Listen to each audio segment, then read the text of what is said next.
seputaran Cisarua juga menemukan ular besar yang panjangnya 8 meter, bobotnya 8 kilo, dan ya baru sekali itu langsung dipakai pentas.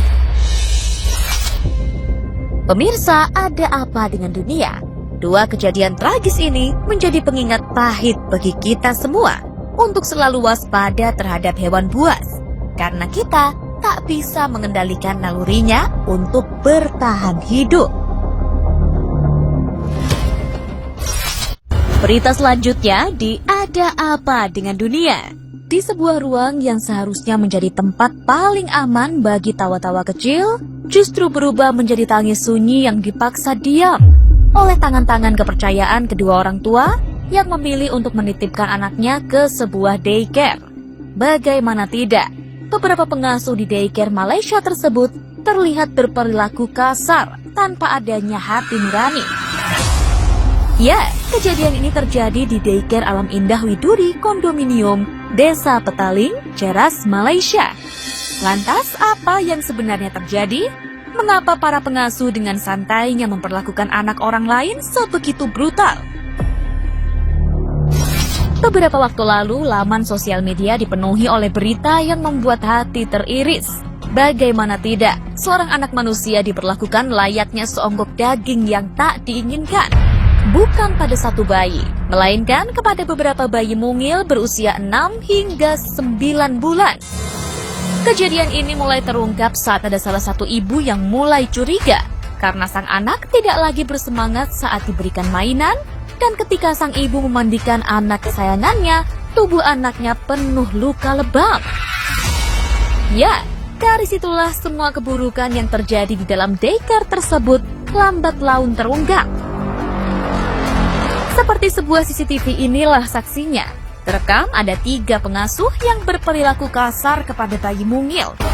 Tak ada jerit yang mampu membela diri. Tak ada kata yang terdengar layaknya meminta pertolongan. Yang ada hanya tubuh kecil yang digulingkan, ditampar, hingga dipukul berkali-kali oleh tangan-tangan kasar yang tidak bertanggung jawab. Hati seorang ibu mana yang tak hancur ketika melihat buah hatinya diperlakukan tidak baik oleh orang lain. Video CCTV tersebut akhirnya menyebar luas di sosial media dan tentu memicu kemarahan publik.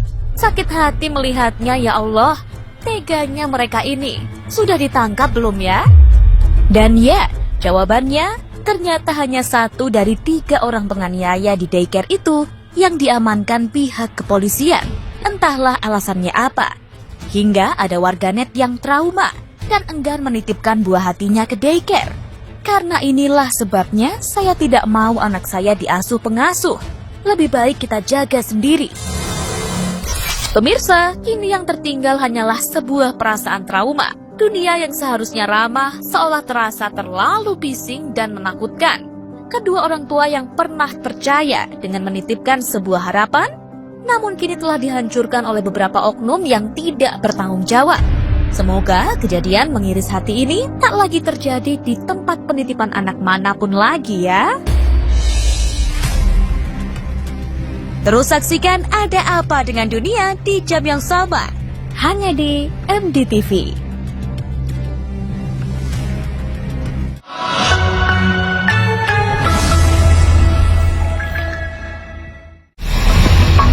Hati-hati. Hati-hati, hati-hati. Hati-hati, hati-hati. Astagfirullahaladzim, beneran. Kondang dengan sebutan keranjang langit atau keranjang sultan. Wahana kursi gantung atau aerial chair ride yang membentang di atas lembah purba kawasan Situgunung bertabrakan. Terjadi di ketinggian dan saat keranjang ini berpenumpang, menggegerkan dan mengkhawatirkan. Kejadian yang sempat direkam pengunjung lain ini pun viral serta menuai sorotan. Bertabrakan di ketinggian tak kurang 150 meter. Kedua keranjang tetap meluncur sekitar 50 meter sampai ujung. Tak ada korban jiwa, namun pengunjung di wahananya yang alami insiden disebut kaget dan sempat ketakutan. Peristiwa terjadi Minggu 14 Juni, namun baru ramai dibagikan di sosial media dan jadi perbincangan beberapa hari belakangan. Pengelola atau operator dari pihak kawasan wisata Situgunung Suspension Bridge buka suara. Kemungkinan pertama karena di video juga memperlihatkan si tangannya ada di potensio, itu kan bisa dikurangi kecepatannya, bahkan bisa mati kalau dikurangi kecepatannya. Kemudian yang belakang kan nggak bisa stop karena tidak tahu, dan akhirnya yang depan berhenti karena dikurangi kecepatannya atau menjadi pelan, yang belakang akhirnya mendekat dan terjadi nabrak. Nah, dengan nabrak itu sebetulnya si yang ditabrak dengan yang nabrak si keranjang yang belakang itu sebetulnya aman. Adanya kesalahan terjadi karena kelengahan pengunjung terkait dengan perancangan sistem, instruksi, pengawasan hingga SOP keselamatan. Tidak ada korban serius bukan berarti mengabaikan insiden. Panji Aprianto melaporkan.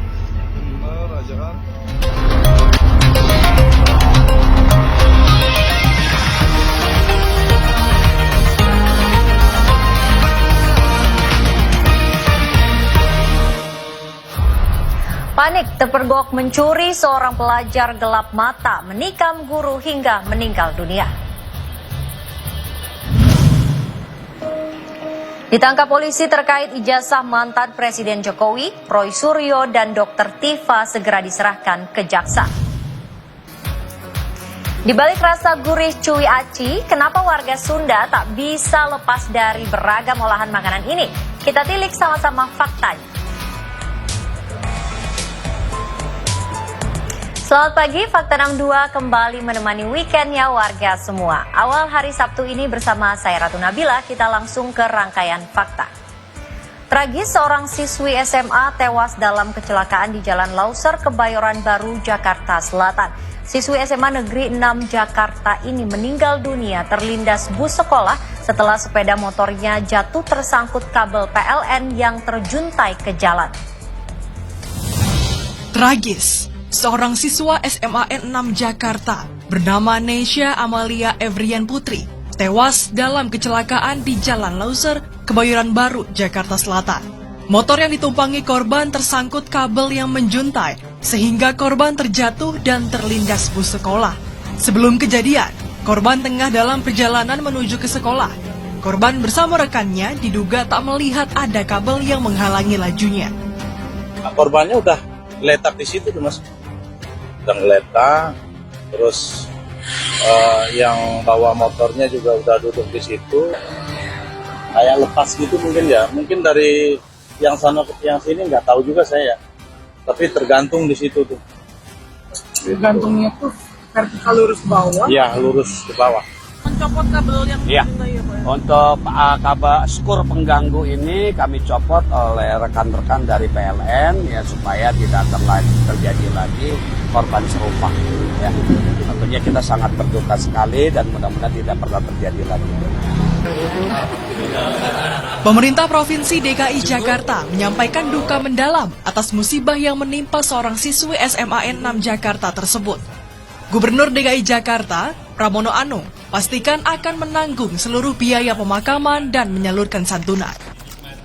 Seorang siswi yang bernama Nesa Amalia Evrian Putri, 16 tahun, siswa kelas 10 SMA 6 Jakarta, memang betul kemarin meninggal dunia ketika dibonceng terkena kabel.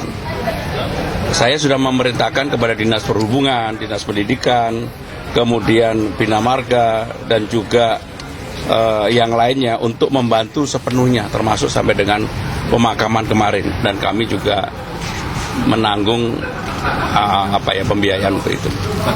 Selain menanggung seluruh biaya pemakaman dan menyalurkan santunan, Pemprov DKI juga menyerahkan sepenuhnya kelanjutan kasus ini ke ranah hukum. Rifki Rizkiansyori melaporkan. Seorang siswi tega habisi nyawa seorang guru, pelaku nekat menikam. Usai aksinya menyelinap masuk ke rumah dan mencuri, terpergok korban. Pepatah lama yang menyebut guru adalah orang tua kedua nampaknya tidak berlaku bagi YI. Siswi kelas 7 SMP ini diamankan polisi atas tuduhan membunuh gurunya sendiri yang seharusnya ia hormati dan lindungi. Aksi keji siswi berusia 14 tahun terhadap sang guru berinisial SK terjadi pada Selasa 9 Juni lalu. Peristiwa bermula saat pelaku menyelinap masuk ke rumah korban di Desa Danau Jaya, Kecamatan Buai Pemanca untuk mencuri. Namun korban tiba-tiba pulang dan memergoki aksi pelaku. Karena panik dan takut aksinya terbongkar, pelaku langsung mengambil pisau dapur dan menikam perut korban. Setelah menikam korban, pelaku langsung melarikan diri. Saat yang sama, korban yang terluka parah sempat berlari keluar rumah untuk meminta pertolongan kepada tetangganya. Akibat luka serius yang dialaminya, korban sempat dirujuk ke Rumah Sakit Musi Medika Cendika Palembang. Namun pada Kamis 11 Juni kemarin, korban dinyatakan meninggal dunia. Pelaku disebut pernah melakukan pencurian di rumah korban. Namun, pada percobaan kedua ini, aksinya terpergok hingga berujung maut. Dan pada saat kelas sedang kosong, si murid ini, si siswi memasuki rumah korban, dan kebetulan pada saat itu mau mengambil sesuatu ataupun barang di rumah korban. Akan tetapi datanglah si pemilik rumah, yaitu si korban sendiri ataupun guru dari murid ini, memergoki kejadian tersebut. Karena panik, si tersangka mengambil pisau dapur dan akhirnya menusuk korban 1 kali di bagian perut. Dari tangan pelaku, polisi mengamankan barang bukti sebilah pisau sepanjang kurang lebih 35 cm yang digunakan untuk menikam korban. Atas perbuatannya, pelaku dijerat Undang-Undang Hukum Pidana Baru terkait penganiayaan yang mengakibatkan kematian seseorang dengan ancaman maksimal 7 tahun penjara. Karena pelaku masih berstatus anak di bawah umur, proses hukum dilakukan sesuai ketentuan Sistem Peradilan Pidana Anak. Yuda Satria melaporkan. Diawali dari pertemuan dengan seorang pria di sebuah konser musik, tak lama sesudahnya, perilaku seorang wanita seketika berubah. Korban laporkan hilang 3 tahun berujung fakta pilu penganiayaan dan penyekapan. Di tempat ini, peristiwa keji terjadi. Dari sebuah hubungan kedekatan berlanjut hingga jadi sepasang kekasih. Namun justru yang terjadi, seorang perempuan asal Rancaike, Kabupaten Bandung alami kepedihan, mulai penganiayaan hingga penyiksaan. Kasus terungkap setelah pihak keluarga menerima pesan singkat dari seseorang yang tak dikenal, menyebut korban tengah berada di instalasi gawat darurat Rumah Sakit Hasan Sadikin Bandung dalam kondisi memprihatinkan. Kabar tersebut mengejutkan keluarga. Pasalnya, selama 3 tahun terakhir, korban tak diketahui rimbanya. Keluarga sudah menyadari perubahan perilaku korban mulai terjadi sejak tahun 2023. Awal berkenalan dengan seorang pria di sebuah konser musik, pertemuan itu jadi awal petaka hadir. Kronologis pertamanya itu TTT awal mulai cerita kenal sama orang pelakunya. Pertamanya itu kenal di acara konser di Tritan Point. Awal mulai ceritanya itu menjalani hubungan lah. Pertamanya awal mulanya di situ, di Tritan Point. Sekitar tahun berapa itu kan? Kurang lebih dari 2023. 2023. Itu setelah kenal langsung dibawa pergi sama si pelaku atau berhubungan seperti biasa itu, datang main ke sini apa dan lain sebagainya? Pertama pernah dibawa ke sini sama TTT. Pertama pisan yang posisi itu ada saya sama mama. Itu sampai saat itu nggak pernah kesini lagi, cuma satu kali. Ya. Itu langsung menghilang begitu saja sama si tetehnya? Iya. Ya, langsung semenjak saat itu langsung lost contact aja sama teteh. Biasanya seminggu sekali itu pulang ke sini. Komunikasi telepon ada tapi cuma jarang. Berikut itu juga susah. Kalau dihubungin itu susah teteh.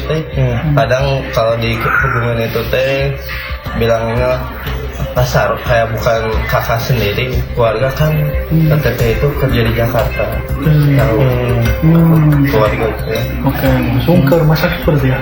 Iya, langsung berangkat ke sana ke rumah sakit sekitar jam bisa. Itu diantar sama yang punya kosan dan pelaku juga? Sama pelakunya juga bertiga semuanya. Cuman si pelakunya nggak ikut ke dalam. Kasus ini masih didalami polisi. Diduga, selama rentang waktu tersebut, korban mendapatkan perlakuan penganiayaan dari terlapor dengan menggunakan tangan, benda tumpul, dan senjata tajam yang berujung luka di kepala dan wajah. Korban juga kini mengalami gangguan penglihatan. Ikhwan Sabah melaporkan. Lagi dan lagi, drama asmara berujung petaka. Sakit hati akibat cemburu tak tertahankan dalam dada. Seorang suami tega membacok istrinya membabi buta hingga tak terselamatkan nyawanya. Jarinya putusan, jarinya berputusan tuh. Mengerikan, jasad seorang wanita bernama Nur Fasika ditemukan warga di Jalan Abdurrahman, Kota Dumai, Riau. Saat ditemukan, korban dalam kondisi bersimbah darah dengan luka bacok dan sayatan di bagian kepala serta tubuh. Mendapat laporan tersebut, polisi segera lakukan penyelidikan. Hasilnya, petugas mengidentifikasi pelaku sebagai suami korban sendiri bernama Rizal. Setelah melakukan pengembangan, polisi berhasil menangkap tersangka di kampung halamannya di Kecamatan Pasir Limau Kapas, Kabupaten Rokan Hilir, Riau. Dari hasil pemeriksaan, tersangka mengaku nekat membunuh sang istri karena dilanda rasa cemburu karena korban tak kunjung pulang ke rumah. Sebelum kejadian, pelaku sempat berulang kali menghubungi korban, namun tidak ada respon. Emosi yang memuncak membuat tersangka kehilangan kendali hingga nekat menghabisi nyawa istrinya. Dengan motif yaitu cemburu ataupun marah dan sakit hati kepada korban karena hari sebelum dilakukan pembunuhan, yaitu tanggal 9 Juni, tersangka menghubungi korban tidak mau pulang ke rumah. Yang mana pada saat itu korban berada di rumah mantan suaminya. Atas perbuatannya, tersangka dijerat pasal tentang pembunuhan berencana dengan ancaman pidana maksimal hukuman mati. Oki Sulistyo melaporkan. Kasus ijazah Jokowi, Roy Suryo, dan Dr. Tifa ditangkap polisi. Fakta selengkapnya kami hadirkan sesaat lagi. Tetaplah bersama kami di MDTV.